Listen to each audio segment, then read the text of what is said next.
तो क्या हाल है आप सबकी। उम्मीद करते हैं सब अच्छे होंगे, सब बड़े होंगे, अपने अपने घर पे मौज काट रहे होंगे। तो देखिए, जैसे कि डोनाल्ड ट्रंप अब जो है प्रेसिडेंट इलेक्ट है अमेरिका के, और जल्दी वो यहाँ पर प्रेसिडेंट की कुर्सी संभालने वाले हैं। तो इसका मतलब ये है कि भाई अमेरिका के सबसे ज़्यादा जो है ना इम्पोर्टेंट शख्स बन जाएंगे, दुनिया के सबसे ज़्यादा पावरफुल आदमी वो बन जाएंगे। तो इतनी ज़्यादा बड़ी जो है ना पावर होती है अमेरिका का राष्ट्रपति बन जाने के बाद। तो भाई यहाँ पर जो है ना उनके पास अनलिमिटेड पावर आ जाएगी।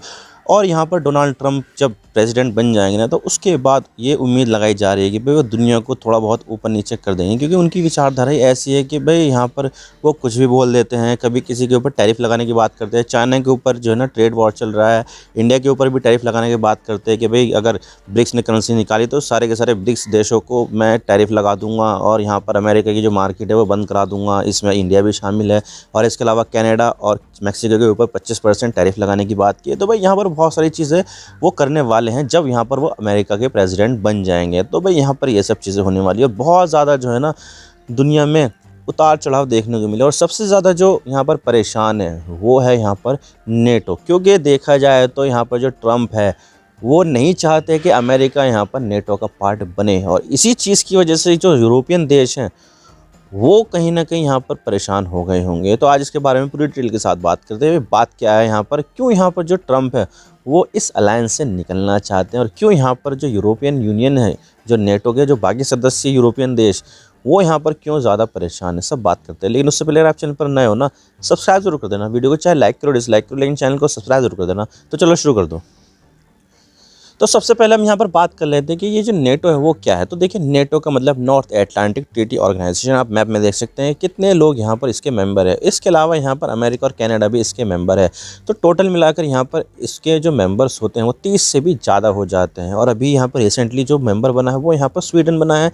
इससे पहले यहाँ पर फिनलैंड बना था, फिनलैंड 2023 में बना, और स्वीडन इसी साल 2024 में यहाँ पर इसका मेंबर बना है। तो नॉर्थ एटलांटिक ट्रीटी ऑर्गेनाइजेशन का मतलब ये होता है कि भाई नेटो के जो मेंबर देश है वो यहाँ पर अपनी जो मिलिट्री है वो यहाँ पर काफ़ी ज़्यादा एक दूसरे के साथ कोऑपरेट करेंगे। और कभी भी किसी भी देश का अगर हमला होता है किसी भी नेटो मेंबर के साथ, तो यहाँ पर सारे के सारे नेटो मेंबर यहाँ पर उसके ऊपर अटैक कर देंगे। यानी कि यहाँ पर एक आर्टिकल है, आर्टिकल 5 उसके नेटो के क्लॉज में, कि अगर कोई देश नॉन नेटो देश है, जैसे कि मान के चलिए कि टर्की है, टर्की के ऊपर अगर ईरान ने हमला कर दिया तो जितने भी यहाँ पर यूरोपियन देश है वो सारे के सारे जो आ जाएंगे टर्की के पक्ष में और उस देश के ऊपर हमला कर देंगे। यानी कि यहाँ पर अगर ईरान ने हमला कर दिया टर्की के ऊपर कि भाई जब कब्जा कर लिया, ये कर दिया, तो जितने भी यहाँ पर नेटो के जो मेंबर है वो सब के सब यहाँ पर आ जाएंगे। और इसी वजह से यहाँ पर ये जो नेटो का जो सिक्योरिटी अलायंस वो अपने आप में काफ़ी ज़्यादा पावरफुल है।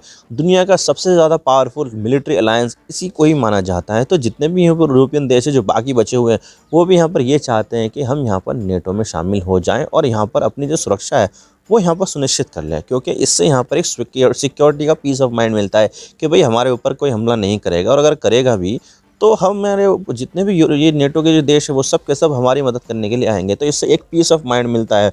तो यही पीस ऑफ माइंड के लिए यहाँ पर जो देश हैं यूरोपियन देश वो चाहते हैं कि नेटो में शामिल हो जाए। हालांकि कुछ देश अभी बाकी है, जैसे कि यूक्रेन है, यूक्रेन ने भी यहाँ पर अप्लाई किया था, लेकिन यहाँ पर मेंबर बनने से पहले रशिया ने यूक्रेन के ऊपर अटैक कर दिया। और अभी भी यहाँ पर ये जो जंग है वो चल रही है। 3 साल इसके होने वाले हैं, 2025 में इसके 3 साल हो जाएंगे। 2022 में यहाँ पर ये जंग थी वो शुरू हुई थी। तो भाई ये चीज़ें थी। और जो नेटो है ना वो अपने आप में काफ़ी ज़्यादा पावरफुल है, और अभी भी यहाँ पर यूक्रेन चाहता है कि मैं नेटो में शामिल हो जाए, जिसकी वजह से यहाँ पर नेटो के हथियार उसको मिल जाएंगे, नेटो के ट्रूप्स यहाँ पर आ जाएंगे। तो इससे यहाँ पर यूक्रेन का जो पक्ष है वो यहाँ पर मजबूत हो जाएगा। तो यूक्रेन यहाँ पर ये चाहता है, लेकिन अभी तक भी ये चीज़ें पॉसिबल हुई नहीं है, क्योंकि नेटो के एक और क्लॉज है कि भाई अगर कोई देश अगर नेटो में शामिल होना चाहता है तो उसका किसी भी देश के साथ कोई भी बॉर्डर डिस्प्यूट ना हो। तो बॉर्डर डिस्प्यूट अभी यूक्रेन का किसके साथ है? रशिया के साथ है, क्योंकि रशिया ने यूक्रेन का काफ़ी ज़्यादा हिस्सा कब्जा रखा है और यूक्रेन उसको क्लेम करता है। तो इसी वजह से यहाँ पर जो यूक्रेन है वो अभी तक भी यहाँ पर शामिल नहीं हुआ है। तो ये चीज़ें हैं, और यहाँ पर अभी भी ये जंग चल रही है। तो अभी जो डोनाल्ड ट्रंप है वो यहाँ पर सवाल ये आता है कि क्यों चाहते हैं कि नेटो से अमेरिका निकल जाए। सबसे बड़ा सवाल तो यहाँ पर यही है। तो देखिए, यहाँ पर ट्रंप का डिसएग्री होने का सबसे बड़ा कारण है वो है यहाँ पर उनका जो कमिटमेंट है डिफेंस बजट के ऊपर। क्योंकि देखा जाए तो 32 मेंबर्स हैं ना, 31-32 जो भी है यहाँ पर, तो उनका एक जो है ना एक डिफेंस बजट निर्धारित होता है कि भाई इन देशों को अगर सिक्योरिटी चाहिए, अगर ये नेटो में अलायंस बने में रहना चाहते हैं, तो अपना जो डिफेंस बजट है अपना जो टोटल जीडीपी है उसका 2% डिफेंस बजट में रखना होगा। यानी कि यहाँ पर जितनी भी उनकी जीडीपी होगी तो उसका 2% डिफेंस में खर्च करना होगा। मान लीजिए अगर 100 बिलियन है किसी देश की अर्थव्यवस्था, तो उसका 2% यानी कि 2 बिलियन आपको यहाँ पर डिफेंस में खर्च करना ही होगा। और यही चीज़ें यहाँ पर जो है ना इसको खास बना देती है कि भाई जो भी देश होता है वो यहाँ पर डिफेंस में काफ़ी ज़्यादा पैसा खर्च करता है। लेकिन यहाँ पर जितने भी ये मेंबर हैं ना, 31-32 जो भी है ये, उनमें से सिर्फ और सिर्फ 11 मेंबर ने ही अपना 2% का टारगेट पूरा किया। बाकी के जितने भी मेंबर थे उन्होंने यहाँ पर उससे कम ही खर्च किया है। अब देखिए यहाँ पर ऐसा मसला यही आ जाता है कि जो डोनाल्ड ट्रंप है वो यहाँ पर ये चाहते हैं कि ये जो मेंबर्स हैं ना नेटो के, उन सब के बीच में जो पैसा है वो स्प्लिट हो जाए और यहाँ पर अमेरिका को ज़्यादा खर्च करना ना पड़े। क्योंकि देखा जाए तो अमेरिका अभी भी 800 बिलियन यूएस डॉलर अपनी अपनी सिक्योरिटी पर खर्च करता है। इतने ज़्यादा जो मिलिट्री बेस बना रखे हैं दुनिया के बाकी देशों में, फिलीपींस में, इंडोनेशिया में, पाकिस्तान में, और इसके अलावा यहाँ पर मिडिल ईस्ट में, अफ्रीका में, लैटिन अमेरिका में, तो उसको कंट्रोल करने के लिए वो बहुत ज़्यादा पैसा खर्च कर रहा है। और यही चीज़ें जो है ना अमेरिका की जो है ना बहुत ज़्यादा बर्डन भी बढ़ जाती है। तो अमेरिका यहाँ पर चाहता नहीं है कि भाई हमें और ज़्यादा पैसा खर्च करना पड़े और यहाँ पर इन देशों की सिक्योरिटी भी अपने हाथ में लेनी पड़े। क्योंकि यहाँ पर ये पैसा खर्च कर नहीं रहा है तो अमेरिका भी यहाँ पर क्यों करे। तो ट्रंप ने सीधा सीधा बोल दिया है कि भाई यहाँ पर अमेरिका अपने बिल्स पे नहीं करेगा। अगर यहाँ पर नेटो में ये जो मेंबर्स हैं वो अपना 2% का टारगेट पूरा नहीं करते हैं तो अमेरिका भी इस नेटो अलायंस से निकल जाएगा।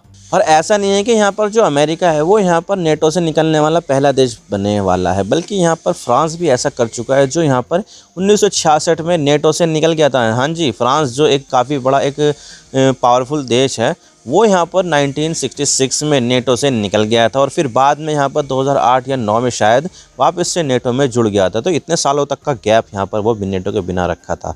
तो ऐसा नहीं है कि भाई नेटो में यहाँ पर जो कोई देश है वो निकल नहीं सकता, बल्कि यहाँ पर निकल सकता है और उसकी पार्लियामेंट चाहे तो नेटो से यहाँ पर वो जुदा भी हो सकती है। तो ये चीज़ है। और अमेरिका यहाँ पर चाहता है कि भाई जितने भी नेटो मेंबर है उनका डिफेंस बजट उनकी जीडीपी से 2% से ज़्यादा का हो।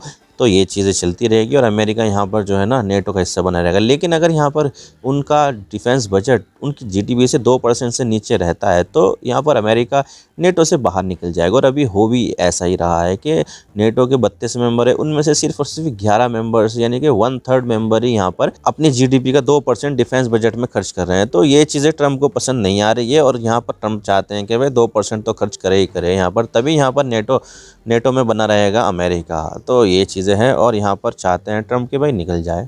और अगर ऐसा होता है ना तो जो यूरोप के छोटे छोटे देश हैं उनके ऊपर बहुत ज़्यादा खतरा मंडरा जाएगा। क्योंकि यहाँ पर उनको जो सिक्योरिटी एश्योरेंस मिला हुआ था वो नेटो की वजह से मिला था। जैसे कि लिथुआनिया, लातविया, एस्टोनिया, ये जो छोटे छोटे देश जो है ना वो यहाँ पर रशिया से उनकी बॉर्डर लगती भी है। और अगर यहाँ पर वो नेटो से निकल जाते हैं तो उनकी सिक्योरिटी पर कहीं ना कहीं प्रश्न चिन्ह लग जाएगा कि भाई हमें अब यहाँ पर कौन सिक्योर करेगा। क्योंकि यहाँ पर जो गारंटी मिली हुई थी आर्टिकल 5 के अंडर में कि भाई किसी भी देश नेटो देश पर अगर हमला होता है तो सारे नेटो देश यहाँ पर उसकी मदद करने के लिए आगे आएंगे। लेकिन अगर अमेरिका ही निकल जाए और अमेरिका यहाँ पर सुपर पावर भी है तो जो नेटो है वो अपने आप ही यहाँ पर कमज़ोर हो जाएगा। और हो सकता है कि अमेरिका जैसा करे वैसे ही दूसरे देश भी यहाँ पर करने लग जाए। जैसे कि हंगरी के विक्टर ओरबान है वो तो यहाँ पर नेटो के खिलाफ़ है और इसके अलावा यहाँ पर बहुत सारे दूसरे देश भी हैं जो यहाँ पर नेटो के खिलाफ़ है और नेटो से निकल जाना चाहते हैं। तो ऐसे में यहाँ पर जो नेटो है वो काफ़ी ज़्यादा कमज़ोर हो जाएगा और जब कभी ऐसा होगा ना तो नेटो शायद हो सकता है कि बर्बाद भी हो जाए। और ऐसे में यहाँ पर जो नेटो के दुश्मन देश है जैसे कि यहाँ पर मैं बात करूँ रशिया को काफ़ी ज़्यादा फ़ायदा होने वाला है। क्योंकि जो मदद यहाँ पर नेटो से यूक्रेन को मिलती थी वो कहीं ना कहीं अमेरिका की वजह से ही मिलती थी। और अमेरिका यहाँ पर सबसे बड़ा कॉन्ट्रीब्यूट था पैसों में, हथियारों में, बहुत ज़्यादा चीज़ें यहाँ पर सिर्फ और सिर्फ अमेरिका ही देता था।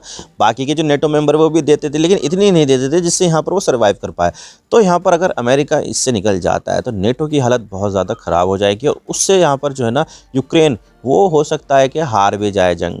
अभी भी यहाँ पर जो है ना यूक्रेन की हालत कोई अच्छी नहीं है। लेकिन अगर अमेरिका भी निकल जाएगा और अमेरिका भी यहाँ पर मदद देना बंद कर देगा तो कहीं ना कहीं यहाँ पर जो यूक्रेन है वो यहाँ पर हार जाएगा और पूरा यूक्रेन हो सकता है कि रशिया के हाथ में आ जाए। तो भाई कुछ भी हो सकता है। इससे यहाँ पर रशिया को काफ़ी ज़्यादा बेनिफिट होने वाला है और इस चीज़ से यहाँ पर चाइना को भी कहीं ना कहीं कुछ ना कुछ बेनिफिट हो सकता है। क्योंकि यहाँ पर अगर नेटो में अमेरिका शामिल रहता तो नेटो के साथ में यहाँ पर बात करने के लिए अमेरिका से उसको बातचीत करनी पड़ती। लेकिन अब यहाँ पर चाइना अलग तरीके से यहाँ पर नेटो के साथ डील कर पाया क्योंकि यहाँ पर उसमें अमेरिका नहीं होगा। तो बाकी के जो दूसरे देश है उनके साथ चाइना के संबंध जो है ना अच्छे माने जाते हैं। अमेरिका के साथ बहुत ज़्यादा ख़राब माने जाते हैं। तो ऐसे में यहाँ पर चाइना की जो कॉपरेशन है वो नेटो के साथ बढ़ सकती है। तो भाई यहाँ पर नेटो से फ़ायदा होगा, चाइना को फ़ायदा होगा और यहाँ पर रशिया को भी फ़ायदा होगा अमेरिका के नेटो से निकल जाने से। तो भाई यहाँ पर जो नेटो के जो दुश्मन है उससे यहाँ पर उसको काफ़ी ज़्यादा फ़ायदा हो जाएगा और जो छोटे देश हैं नेटो में शामिल हैं उनके ऊपर काफ़ी ज़्यादा खतरा हो जाएगा कि भाई यहाँ पर उसका जो नेटो का जो सफ़र है वो कैसा होगा,